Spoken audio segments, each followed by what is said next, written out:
ধরেন আপনারা ৫ বন্ধু একসাথে একটা ছোট অফিস খুললেন। নাম রাখলেন বন্ধু বিকাশ লিমিটেড।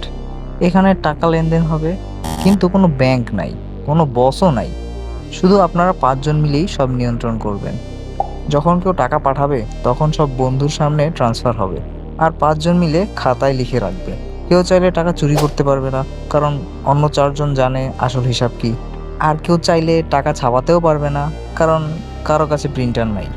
এর মধ্যে আপনারা সবাই সিদ্ধান্ত নিলেন, এই লেনদেন যদি সারা দুনিয়ার সবাই মিলে এমনভাবে করে, তাহলে তো কোনো ব্যাংকেরই দরকার নাই। এখানে এই বন্ধুরাই হচ্ছে বিশ্বের হাজার হাজার কম্পিউটার।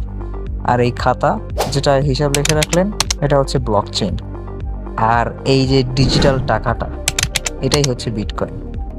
আজ আমরা এমন একটা কয়েন নিয়ে কথা বলতে যাচ্ছি যার বাস্তবিক কোনো অস্তিত্ব নেই।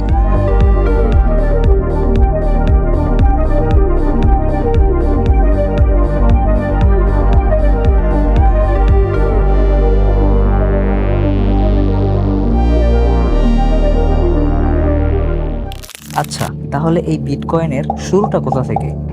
২০০৮ সালের শেষের দিকে, যখন বিশ্ব অর্থনীতি এক বিশাল মন্দার মধ্যে দিয়ে যাচ্ছিল, ঠিক তখনই এক রহস্যময় ব্যক্তি বা গ্রুপ, যাই বলেন, যার নাম ছিল Satoshi Nakamoto, bitcoin a peer to peer electronic cash system নামে একটি হোয়াইট পেপার প্রকাশ করে। এই নথিতে তিনি একটি ডিজিটাল মুদ্রার ধারণা দেন, যা কোনো ব্যাংক বা সরকার ছাড়া মানুষে মানুষে সরাসরি লেনদেনের সুযোগ দেবে।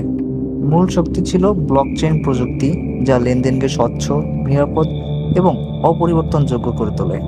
২০০৯ সালের ৩ জানুয়ারি সাতাশি নাকামোটো প্রথম বিটকয়েনের ব্লক, যাকে বলা হয় জেনেসিস ব্লক, মাইন করেন।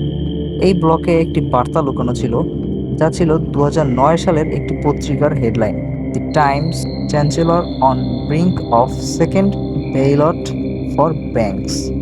এই বার্তা ছিল সিস্টেমের বিরুদ্ধে এক রাজনৈতিক বার্তা, যা বিটকয়েন একটি বিকল্প, একটি বিদ্রোহ। ২০১০ সালের ২২ মে বিটকয়েনের ইতিহাসে একটি মাইল ফলক তৈরি করে। লাজলো হানিয়েক নামের একজন বিটকয়েন ব্যবহারকারী ১০,০০০ বিটকয়েন দিয়ে দুটি পিৎজা কিনেন। এটা ছিল বিটকয়েনের প্রথম বাস্তব লেনদেন, এবং আজও এই দিনটিকে পালন করা হয় বিটকয়েন পিৎজা ডে হিসেবে।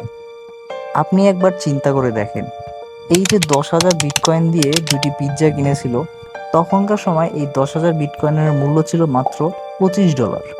কিন্তু বর্তমান বিশ্বে আপনি যদি সেটা হিসাব করতে যান, তাহলে তার মূল্য দাঁড়ায় প্রায় $৮৪৫ মিলিয়ন। এরপর বিটকয়েন আস্তে আস্তে মূলধারার মিডিয়াতে আসে, মানুষ জানতে শুরু করে এই নতুন মুদ্রা সম্পর্কে। এই সময় থেকেই জন্ম নেয় বিভিন্ন অল্টারনেটিভ ক্রিপ্টোকারেন্সি, যাদের বলা হয় অল্ট কয়েন্স, যেমন লাইট কয়েন, মেইন কয়েন। ২০১৩ সালে বিটকয়েন প্রথমবারের মতো $১,০০০ ছাড়িয়ে যায়। মিডিয়া হাইপ, বিনিয়োগকারীদের আগ্রহ এবং ডিজিটাল পেমেন্টের বিকল্প হিসেবে বিটকয়েন আলোচনার কেন্দ্রবিন্দুতে চলে আসে। আপনাদেরকে বিটকয়েনের ইতিহাসে সবচেয়ে বড় একটা ঘটনা বলি, যেটা হচ্ছে এমটি গক্স।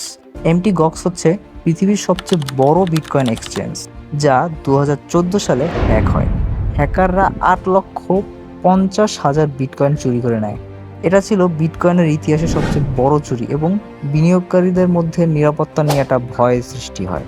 এই যে ৮,৫০,০০০ বিটকয়েন চুরি হয়, এর তখনকার মূল্য ছিল প্রায় $৩৫০ মিলিয়ন, যার আজকের মূল্য প্রায় $৭২ বিলিয়ন। বিশেষ করে ডিসেম্বর ২০১৭-তে বিটকয়েনের মূল্য প্রথমবারের মতো $২০,০০০ ছাড়িয়ে যায়। এটাই ছিল সেই সময় পর্যন্ত বিটকয়েনের সর্বোচ্চ মূল্য। এই সময় মিডিয়াতে ব্যাপক আলোচনা শুরু হয়, এবং বহু সাধারণ মানুষ নতুন বিনিয়োগকারী বাজারে ঢোকে।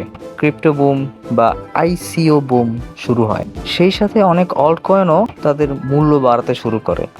এরপর আস্তে আস্তে বিশ্বের বড় বড় কোম্পানি বিটকয়েন গ্রহণ করতে শুরু করে, যেমন টেসলা, পেপ্যাল, স্কোয়ার, এদের মতো বড় বড় প্রতিষ্ঠান বিটকয়েনকে নিজেদের সিস্টেমে যুক্ত করে। ইতিহাসে প্রথম এল সালভাডর বিটকয়েনকে সরকারি মুদ্রা হিসেবে গ্রহণ করে।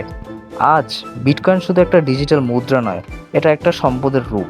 একে বলা হয় ডিজিটাল গোল্ড, যেখানে অনেকেই এটাকে মূল্য সংরক্ষণের উপায় হিসেবে দেখে, আবার অনেকে এটাকে ভবিষ্যতের মূল্য বলেও মনে করে।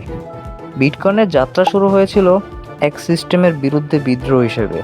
আজ তা একটা আন্তর্জাতিক আর্থিক বিপ্লব।